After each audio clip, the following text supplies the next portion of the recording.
Hi friends, ಮಮತಾನ್ ವ್ಲಾಗಿಗೆ ಸ್ವಾಗತ. ನನಗೆ night ಕಾಲು ನೋವು ಇರೋದ್ರಿಂದ ಎದ್ದಿದ್ದೇ ಲೇಟ್ ಆಯಿತು. ಅಷ್ಟರಲ್ಲಿ ಅಮ್ಮ ಅಂಗಳೆಲ್ಲ ಕ್ಲೀನ್ ಮಾಡಿ ರಂಗೋಲಿ ಸಹ ಹಾಕಿದರು.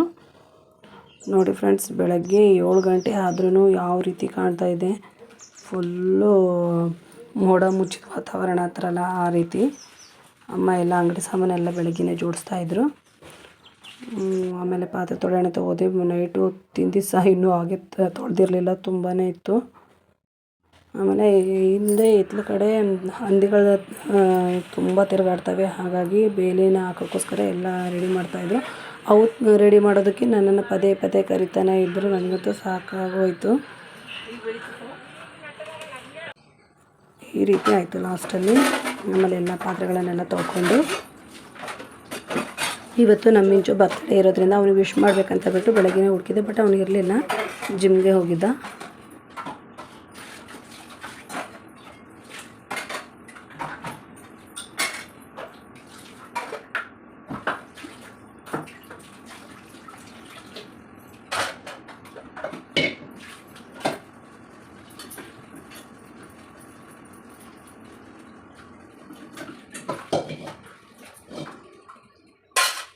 ಪಾತ್ರೆನೆಲ್ಲ ತೊಳೆದು ಅಡುಗೆ ರೂಮ್ನೆಲ್ಲ ಕ್ಲೀನ್ ಮಾಡಿಕೊಂಡೆ. ಅಷ್ಟೊತ್ತಿಗೆ ಎಲ್ಲರೂ ಒಬ್ಬೊಬ್ಬರೇ ಎದ್ದೊಳ್ತಾಯಿದ್ರು, ಹಾಗಾಗಿ ಎಲ್ಲರಿಗೂ ಟೀ ಮಾಡಿಕೊಡೋಣ ಅಂತಬಿಟ್ಟು ಟೀಗೆ ಇಟ್ಟಿದ್ದೆ. ನೈಟೇ ಸ್ವಲ್ಪ ಸಾಂಬಾರು ಉಳಿದಿತ್ತು, ಅದನ್ನು ಸಹ ಬಿಸಿ ಮಾಡಿಟ್ಟು ನಾವು ಟೀ ಕುಡಿಯೋಕ್ಕೆ ಕೂತ್ಕೊಂಡ್ವಿ.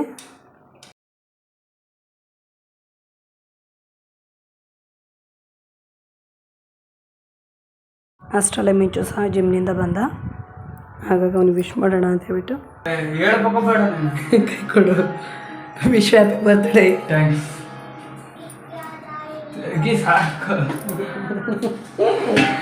ನಾಚಿಕೆ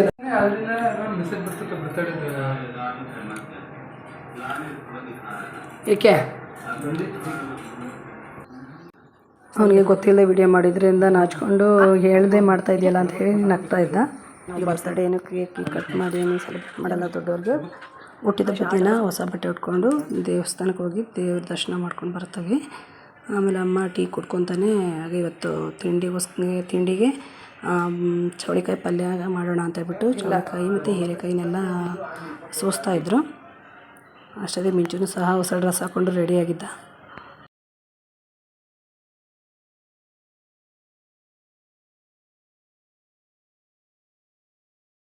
ಸ್ವಲ್ಪ ಮುಖ ತೋರಿಸೆ ಅಮ್ಮ.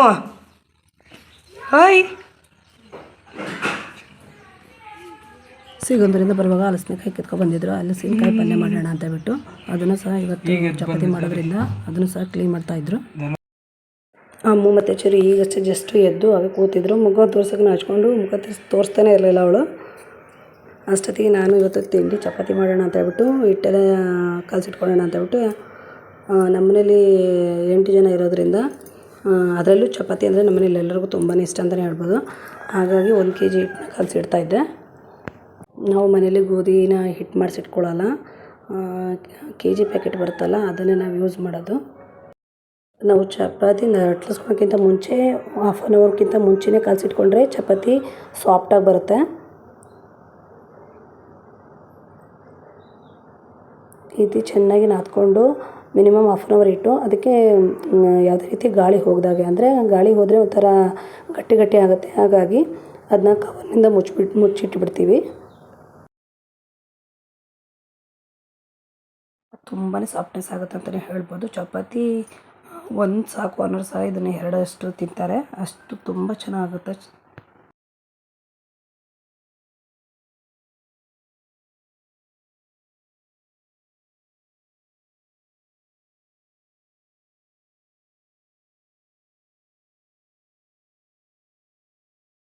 ಅಷ್ಟೊತ್ತಿಗೆ ನಾನು ಚಪಾತಿ ಮಾಡೋಣ ಅಂತ ಬಿಟ್ಟು ಎಲ್ಲ ರೆಡಿ ಮಾಡ್ಕೊಂಡೆ. ಅಮ್ಮ ಚೌಳಿಕಾಯಿ ಎಲ್ಲ ಸೋಸಿದ್ರಲ್ಲ ಅದನ್ನು ಪಲ್ಯ ಮಾಡೋಣ ಅಂತ ಬಿಟ್ಟು ಬೇಯಿಸಿಟ್ಟಿದ್ರು.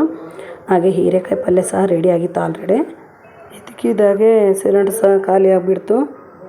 ಹಾಗಾಗಿ ಸಣ್ಣ ಸ್ಟವ್ ಇತ್ತು, ಅದರಲ್ಲೇ ಮಾಡಿದರು ಅಮ್ಮ ಪಲ್ಯನ.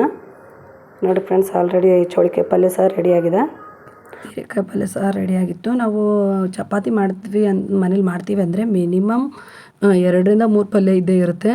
ಚಪಾತಿ ಕೂಡ ರೆಡಿಯಾಗಿತ್ತು.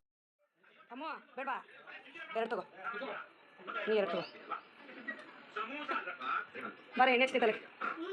ಒದೇ ತಿಂತೀಯ ಬೇಗ ಬೇಡ ಬೇಡ. ಫಸ್ಟು ತಲೆಗೆ ಎಣ್ಣೆ ಹಚ್ಕೊಂಡು ಬೇಸಿ ಹಚ್ಕೊಂಡು ಆಮೇಲೆ ಸ್ನಾನ ಮಾಡಕ್ಕೆ ನೀನು ಅಷ್ಟೇ ತಲೆಗೆ ಎಣ್ಣೆ ಹಚ್ಕೊ. ತುಂಬ ದಿನ ಆಯಿತು. ನಾವು ಯಾವಾಗಲೂ ತಲೆಗೆ ಹರಳೆಣ್ಣೆನೇ ಹಚ್ಚೋದು. ವಾರದಲ್ಲಿ 2 ದಿನ ತಲೆಗೆ ಹರಳೆಣ್ಣೆ ಹಚ್ತೀವಿ. ಇದು ಉಪಯೋಗ ಅಂತ ಹೇಳ್ಬೋದು. ಇದಕ್ಕೆ ನಾವು ಈ ಹರಳೆಣ್ಣೆ ಹಚ್ಚೋಕ್ಕಿಂತ ಮುಂಚೆ ಹರಳೆಣ್ಣೆಗೆ ಏನೇನು ಹಾಕ್ತೀವಿ ಅನ್ನೋದನ್ನ ವೀಡಿಯೋ ಮಾಡಿ ನಿಮ್ಮಲ್ಲಿ ಎಣ್ಣೆ ಹೇಳ್ತೀನಿ. ಹಚ್ಚಿದೆ ತುಂಬ ದಿನ ಹಾಕಿ ನಾನು ಎಣ್ಣೆ ಹಚ್ಕೊಂಡೆ.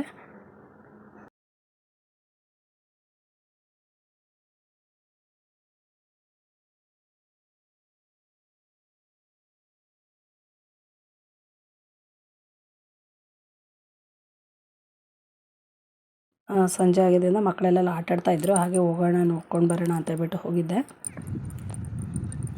ಹೇಗೆ ಕಾಣ್ತಾ ಇದೆ? 6 ಗಂಟೆ ಆಗಿರ್ಬೋದು ಈಗ. ಆ್ಯಕ್ಚುಲಿ ಹೇಳ್ಬೇಕಂದ್ರೆ 6 ಗಂಟೆನೇ.